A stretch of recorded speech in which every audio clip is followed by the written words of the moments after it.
So yeah, we joined everyone else and we went out and we bought a Ninja air fryer. Isn't everyone buying them, basically? But how did we buy it for just over £80? Well, there's no kind of discount codes or hacks or anything like that in this video. We basically just used a Love to Shop gift voucher that we had at Argos for £25. Check if you've got any of those left over from birthdays, Christmases, or anything like that, as they do expire and you need to use them. The other way that we spent £125 or got £125 off this is by Nectar points. Now we amassed £125 worth of Nectar points, and we don't go out of our way to shop at Sainsbury's where you can collect them or Argos where you can collect them, but eBay is where you can collect Nectar points, and they soon add up. So if you haven't already signed up for Nectar, it's really worth doing.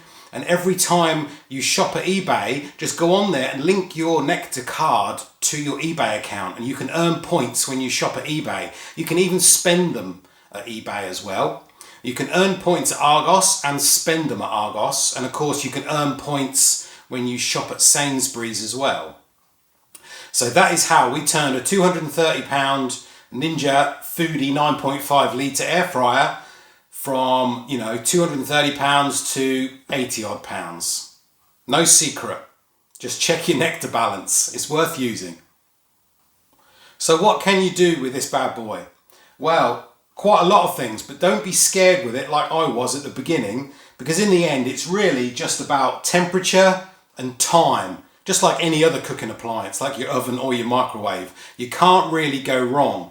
But the great thing is with the new Ninjas, and it probably might have happened on the old versions, is you now get a quick start guide which shows you how to cook certain things. There are recipes in here, but in the beginning of the book is all about the charts, about air frying, max crisping, the temperatures, anything you need to do beforehand, how long it will take. And that's a really good way of starting off if you've never used an air fryer before. Now, what sort of things have I cooked in here so far? Well, you know the sort of phyllo prawns, the prawns wrapped in phyllo pastry that you can get for like party food? 6 minutes out of the freezer in this. Really, really quick. Fish fingers, about 6 minutes again out of the freezer. Other things we've done is salmon fillets in here. Of course we've done chips in here. French fries and crinkle cuts so far. Really easy to use. I have even tried cooking a small Victoria sponge or cake in here. It works really well and really quickly. Other things we have tried include sausages. We've done sausages in here also, defrosted those slightly from the freezer, but sausages don't really take long. I think they were around sort of 15 minutes, which, if you were heating an oven, it would take that to preheat an oven that long before you then use the full size of the oven. Whereas obviously with the size of the air fryer, it's a lot smaller, and it's really simple actually, because if you look inside your air fryer underneath, now don't put your hand in here when it's on, but it's basically just a heating element under here, just like on normal kind of cookers, and basically a fan, and all it's doing is blowing the hot air onto your food. It's as simple as that.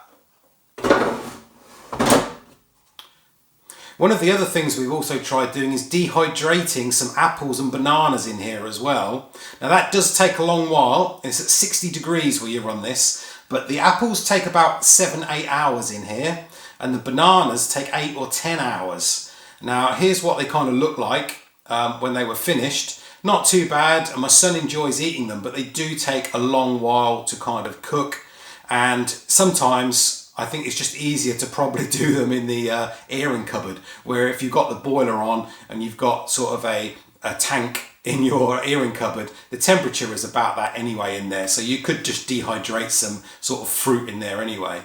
So have we made some savings cooking with an air fryer? Well, obviously it costs you to actually buy the damn thing in the first place. But after that, it is a lot cheaper to use than an oven. Our oven runs at just over 2 kilowatts and sort of pulses on and off when it's reached temperature. But this is 1.2 kilowatts either side.